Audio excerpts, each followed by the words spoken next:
Good day everyone. Today we are going to discuss Science Class 8th, Chapter number 6, Combustion of Flame. This is part 2 video in which we will discuss the topic how do we control fire.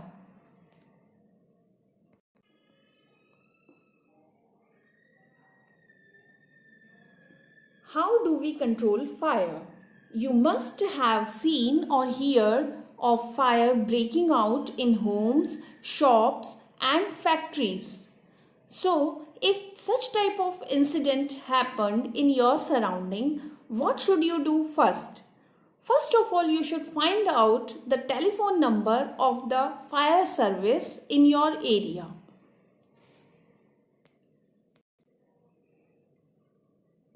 If a fire breaks out in your house or in your neighborhood, the first thing to do is to call the fire service.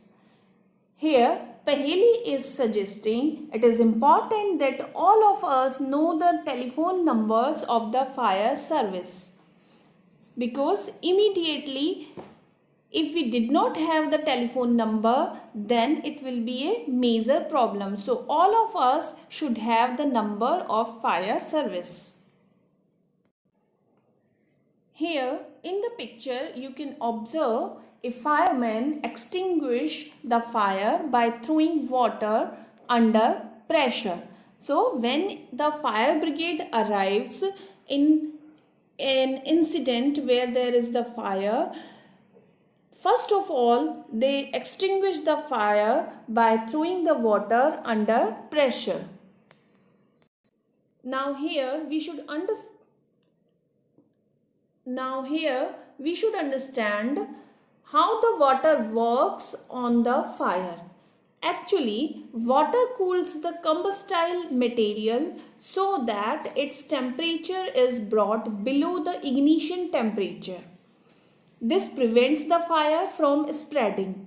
Water vapors also surround the combustible material, helping in cutting off the supply of air, so the fire is extinguished. So water decreases the temperature so that the fuel will not get the ignition temperature, and also its vapor will cut off the contact of the fuel with the oxygen, and that's why by these two methods water stop to spreading the fire. Before come to know about the other methods to extinguish fire, first of all we should know what are the three essential requirements for producing fire. As we have studied in the last topics, three essential requirements for producing fire is fuel, air and heat. So here requirements of combustion are as the first and most important requirement is the availability of combustible substance or fuel that will be burned. If fuel is not there, fire will not be there. So first essential thing for fire is the fuel. Second essential thing is the availability of air, because air provides oxygen and it is supporter for combustion, because combustion cannot take place in the absence of oxygen. So second essential requirement is air, or we can say oxygen. Third essential requirement is the heat, that is heat, or we can say ignition temperature. Attain the ignition temperature. As we have learned above that the combustion, it is necessary to attain the ignition temperature.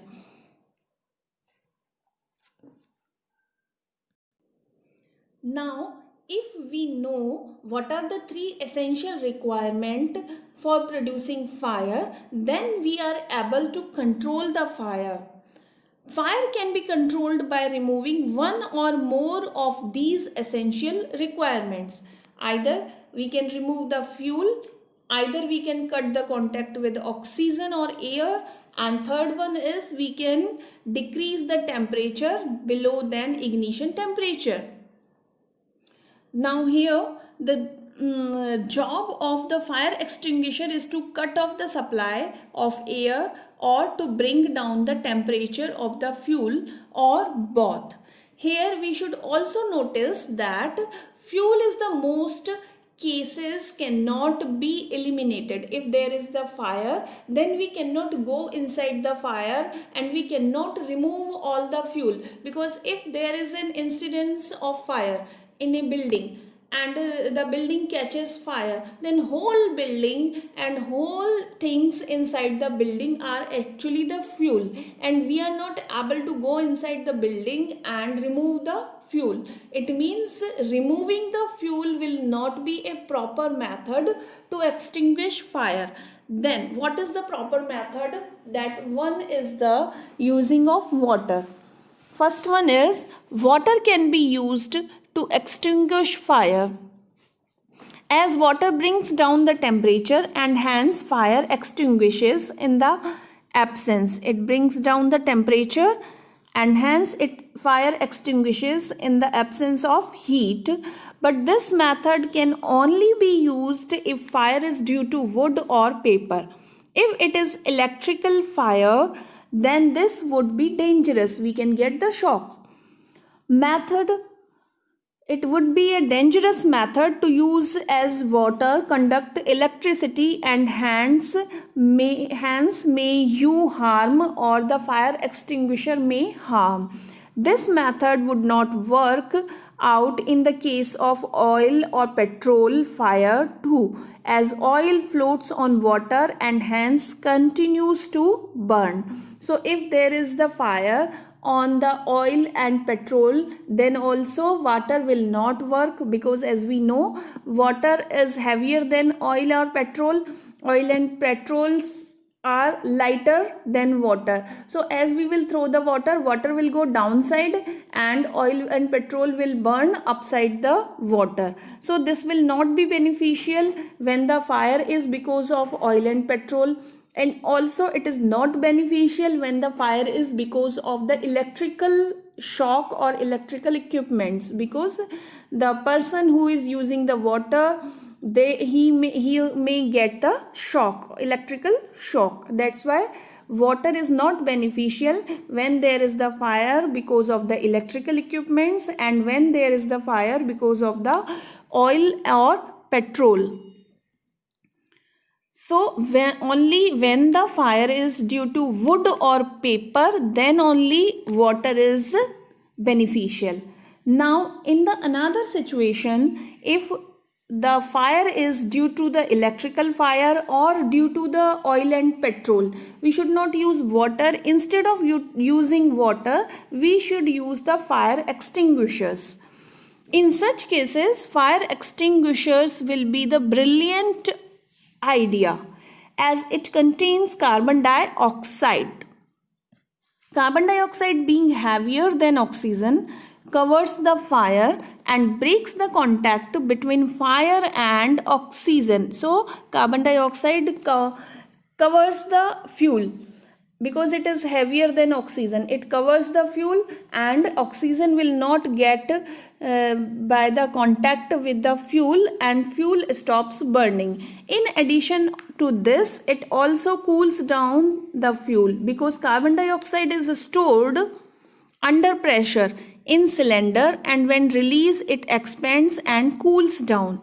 So it also decreases the temperature, and this decrease of the temperature is also comes below the ignition temperature, and hence also it supports to bring the temperature down or heat down. Moreover, it does not harm the electrical equipment too. So by the electrical equipment also it will not harm, the person will not get the shock if he is using the carbon dioxide. So here it is the fire extinguisher which is used to extinguish fire. When we use it, it spreads the carbon dioxide gas, which cuts the contact with the oxygen with the fuel and oxygen, and also it will decrease the temperature. As it expands, it cools down and decrease the temperature, and temperature comes below the ignition temperature. So that is a good method to extinguish fire.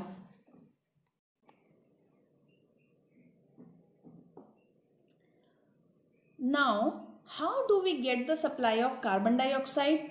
It can be stored at high pressure as a liquid in cylinders. In what form is the LPG stored in the cylinders? When we released from the cylinder, carbon dioxide expands enormously in volume and cools down. So it not only forms a blanket around the fire, it also brings down the temperature of the fuel. That is why it is an excellent fire extinguisher. Another way to get carbon dioxide is to release a lot of dry powder of chemicals like sodium bicarbonate or potassium bicarbonate. Near the fire, these chemicals give off carbon dioxide.